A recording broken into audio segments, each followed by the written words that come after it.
Bonjour, bienvenue sur Equiliforce, dans un lieu qui n'est pas tout à fait celui de d'habitude au bord de l'eau ou au sommet d'une montagne à observer la nature.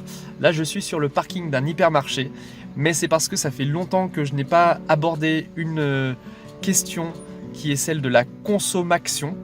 Alors je réalise régulièrement des reportages sur les alternatives écologiques. Je pourrais vous mettre des liens dans la description ou au cours de la vidéo. Entre parenthèses, si vous ne savez pas, vous avez juste à cliquer dessus, ça met cette vidéo là en attente et puis après vous pouvez regarder tranquillement la vidéo sur laquelle vous avez cliqué. Donc un hypermarché pour moi ça devient un lieu étrange puisque ça fait 3 mois que je n'y ai pas mis les pieds personnellement pour mes achats. Alors j'ai rendu service quand même à quelques personnes qui ne pouvaient pas trop se déplacer, donc j'ai fait des achats pour elles, mais je n'ai rien acheté pour moi en supermarché depuis 3 mois. Et alors qu'est-ce que ça change? Donc en 3 mois, j'ai vu déjà que mes besoins vitaux étaient respectés.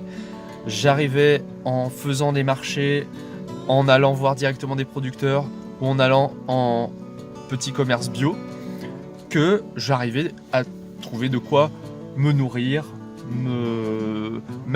Je suis pas encore dans une démarche complètement zéro déchet, donc j'ai encore par exemple des lessives, des choses que j'achète comme ça écologiques, mais j'ai trouvé tout ce dont j'avais besoin durant ces 3 mois sans aller dans les grandes surfaces. Et pour moi c'est important de faire passer un message autour de la consommation, parce que ces hypermarchés, à chaque fois que je passe à côté, les parkings sont très remplis. Il y a beaucoup de gens qui font encore leurs courses. Cela dit, cette semaine, le groupe Auchan a annoncé la fermeture de 21 sites en France suite à la perte d'1,1 milliard d'euros en 2018. Donc c'est quand même énorme. Et en fait, ce sont des groupes qui pèsent des milliards, sauf que en allant moins dans ce genre de magasin, leur chiffre d'affaires baisse et ça peut avoir des conséquences sociales qui ne me réjouissent pas du tout. Moi, quand des gens perdent leur travail, je ne vais pas sauter de joie et je leur apporte beaucoup de compassion. Simplement, le constat, c'est qu'il y a de moins en moins de gens qui vont dans les magasins de ce groupe parce que peut-être qu'ils trouvent leur bonheur entre guillemets ailleurs. Et moi, ce que je souhaite, c'est un bonheur qui soit durable et souhaitable. C'est-à-dire qu'on s'alimente avec des produits sains, qui font du bien à la santé, qui ne viennent pas des 4 coins du monde et qui soient les moins transformés possibles. Or, dans ce genre de magasin, on dira ce qu'on voudra, il y a quand même une écrasante majorité de produits qui sont suremballés, qui viennent d'un peu partout et en général, c'est assez difficile de connaître l'origine de tous les ingrédients.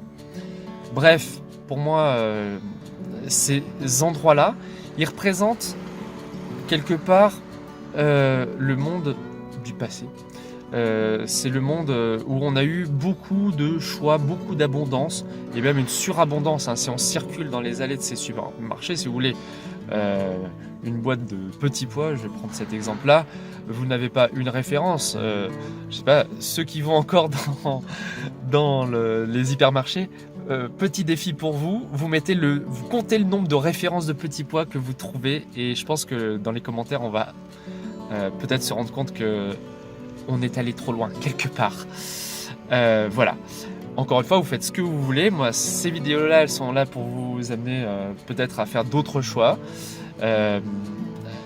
Il y a les choix économiques, évidemment. En général, on trouve des produits moins chers qu'ailleurs dans ces endroits-là. Mais personnellement, en consommant beaucoup moins dans les hypermarchés, je me rends compte que du coup, j'ai plus de réserves, plus d'argent pour choisir la qualité plutôt que la quantité. Et au quotidien, ça a un impact énorme sur la santé, sur l'organisation des repas, sur le bien-être, sur les emballages qu'on va beaucoup moins jeter. Et c'est pour ça que sur Equiliforce, je fais le lien avec mes vidéos du lundi où je travaille très peu de produits avec des transformations préalables. C'est parfois juste des produits en conserve et la boîte elle se recycle.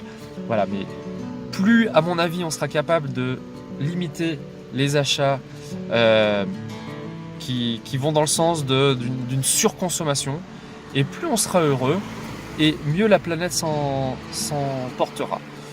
Après, je ne sais pas si vous êtes de mon avis. Encore une fois, ce n'est qu'un avis, vous faites ce que vous voulez, vous êtes libre et c'est tant mieux. Je vous salue et je vous dis à très bientôt sur Equiliforce pour peut-être un petit peu